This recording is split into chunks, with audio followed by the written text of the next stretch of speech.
Assalamu alaikum students. Welcome to lecture 7 of the Nuclear Physics course series. In today's session, we'll learn about the proportional counter.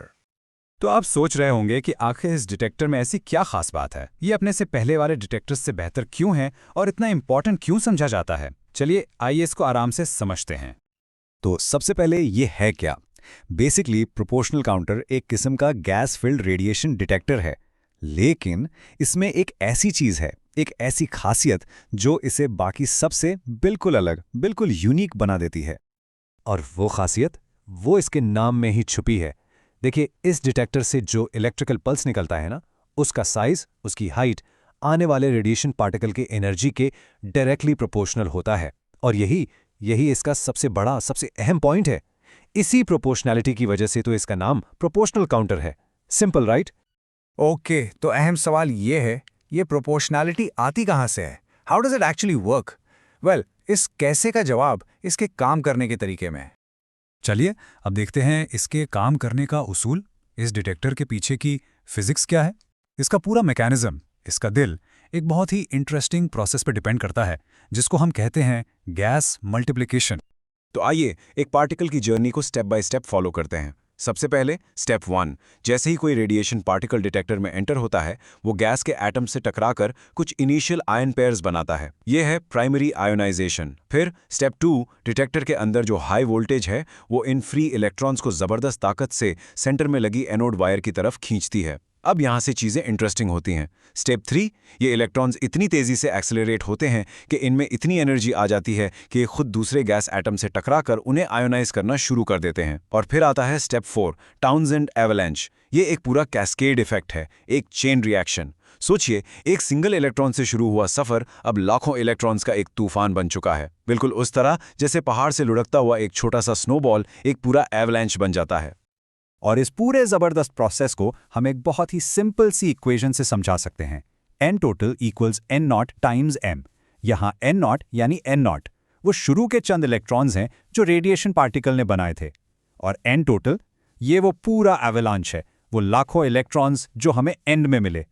और इन दोनों को connect करता है m, जिसको हम कहते हैं मल्टीप्लिकेशन फैक्टर। तो सवाल यह है कि ये m कितना बड़ा हो सकता है।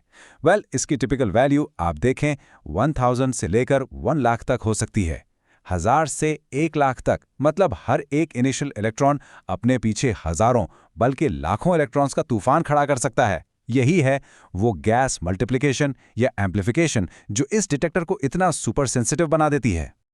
तो इन सब बातों का निचोड़ यानी द की टेक अवे क्या है? सिंपल, जो फाइनल पल्स का साइज है वो शुरू में डिपॉजिट हुई एनर्जी के डायरेक्टली प्रोपोर्शनल है। बस यही इस डिटेक्टर का सारा मैजिक है। तो चलिए अब इस मैजिकल डिवाइस की बनावट को देखते हैं कि आखिर ये अंदर से दिखता कैसा है। तो अब आते हैं कंस्ट्रक्शन पे। इस डिटेक्टर के अंदर आखिर है क्या, कौन से कंपोनेंट्स हैं जो मिलकर इस पूरे एवलांच प्रोसेस को पॉसिबल बनाते हैं और कंट्रोल भी करते हैं। इसके कोर में 3 चीजें हैं।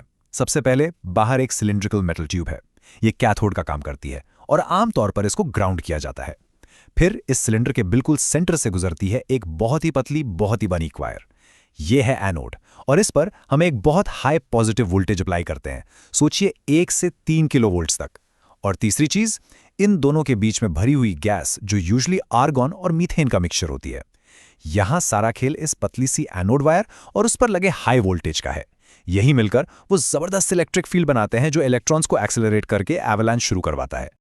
अब यहां पर वोल्टेज बहुत बहुत क्रिटिकल है। इस टेबल पे नजर डालिए, आप देख सकते हैं कि वोल्टेज बदलने से डिटेक्टर का बिहेवियर कैसे बदलता है। अगर वोल्टेज बहुत कम हो तो हम आयनाइजेशन रीजन में होते हैं। यहाँ कोई गैस मल्टीप्लिकेशन नहीं होती, m=1। ये आयनाइजेशन चेंबर है। अगर हम वोल्टेज को बहुत ज्यादा कर दें तो हम गाइगर-मुलर रीजन में चले जाते हैं। वहां मल्टीप्लिकेशन तो होती है, लेकिन प्रोपोर्शनैलिटी बिल्कुल खत्म हो जाती है। जो हमारा प्रोपोर्शनल काउंटर है वो इन दोनों के बीच के एक स्वीट स्पॉट में काम करता है। यहाँ पर हमें गैस मल्टीप्लिकेशन भी मिलती है और सबसे इंपॉर्टेंट एनर्जी प्रोपोर्शनैलिटी भी बरकरार रहती है। तो अब जब हमने समझ लिया है कि ये काम कैसे करता है, तो इसके फायदे और नुकसान क्या हैं, क्योंकि हर टेक्नोलॉजी के प्रोज एंड कॉन्स होते हैं। आइए इन पर एक नजर डालते हैं। इसका सबसे बड़ा फायदा है एनर्जी डिस्क्रिमिनेशन। इसका क्या मतलब है? इसका मतलब है कि क्योंकि पल्स की हाइट एनर्जी के प्रोपोर्शनल है, हम सिर्फ पल्स को देखकर ही बता सकते हैं कि आने वाला पार्टिकल ज्यादा एनर्जेटिक अल्फा था या कम एनर्जेटिक बीटा। हम पार्टिकल्स में फर्क कर सकते हैं। दूसरा, गैस मल्टीप्लिकेशन की वजह से यह आयनाइजेशन चेंबर्स के मुकाबले में कहीं ज्यादा सेंसिटिव होता है, यानी बहुत हल्की रेडिएशन को भी आसानी से पकड़ लेता है। लेकिन जैसा मैंने कहा, इस बेहतर परफॉर्मेंस की एक कीमत होती है। सबसे पहले इसको ऑपरेट करने के लिए एक बहुत ही स्टेबल, ऐसी वैसी नहीं, बहुत ही stable high voltage power supply चाहिए।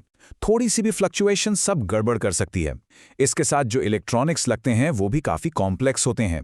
फिर अगर रेडिएशन बहुत ज़्यादा हो, यानी हाई काउंट रेट्स हों, तो पल्सेस एक दूसरे में मिक्स हो सकते हैं, जिसे पल्स पाइलअप कहते हैं। और हाँ, उस एवलांच को रोकने के लिए क्वेंचिंग गैस का इस्तेमाल लाजमी है, वरना डिस्चार्ज चलता ही रहेगा। ठीक है, काफ़ी थ्योरी हो गई। अब आते हैं रियल वर्ल्ड में। आखिर ये डिटेक्टर इस्तेमाल कहाँ होता है? इसकी एप्लीकेशंस क्या हैं? इसकी सबसे अहम एप्लीकेशन है रेडिएशन स्पेक्ट्रोस्कोपी। इसकी एनर्जी नापने की सलाहियत की वजह से हम इसे अल्फा और बीटा पार्टिकल्स का पूरा एनर्जी स्पेक्ट्रम मैप कर सकते हैं। फिर एक बहुत ही कूल एप्लीकेशन है न्यूट्रॉन डिटेक्शन। अगर हम इसमें नॉर्मल गैस की जगह बोरॉन ट्राइफ्लोराइड या हीलियम-3 जैसी स्पेशल गैस भर दें, तो ये न्यूट्रॉन्स को भी डिटेक्ट कर सकता है। इसके अलावा ये एक्सरे स्पेक्ट्रोस्कोपी और एस्ट्रोनॉमी में भी यूज होता है। और of course nuclear physics labs में जनरल पार्टिकल काउंटिंग और एनर्जी एनालिसिस के लिए तो ये एक स्टैंडर्ड टूल है।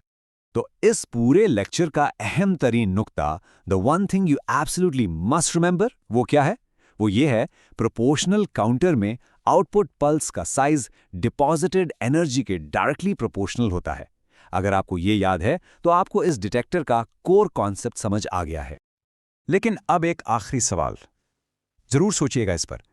अगर हम वोल्टेज को प्रोपोर्शनल रीजन से भी आगे बढ़ा दें, बहुत ज्यादा कर दें, तो उस प्रोपोर्शनैलिटी का क्या होगा?